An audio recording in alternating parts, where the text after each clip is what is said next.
Hey guys, in this video I will show you how to use toggles in Notion. Alright, so let's begin with the video. Let's get started by diving into your Notion workspace.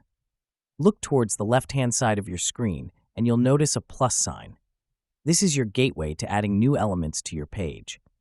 Go ahead and click on this plus sign and you will see a drop-down menu appear. From this menu, select Toggle List.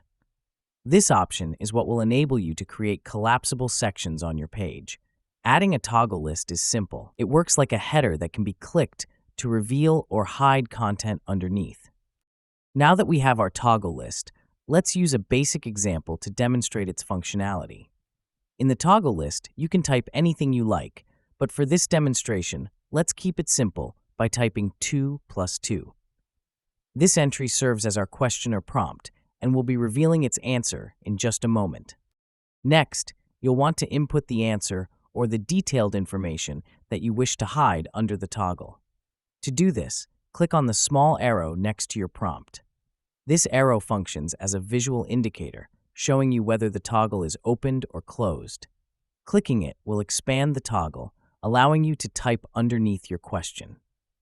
Enter the answer 2 in this case, and you'll notice that it's neatly tucked away under the original line of text. Once you've entered your answer or additional information, you can click the arrow again. Doing so will collapse the toggle list, hiding the answer once more and keeping your content tidy. And that's it. So that is how you can use toggles in Notion.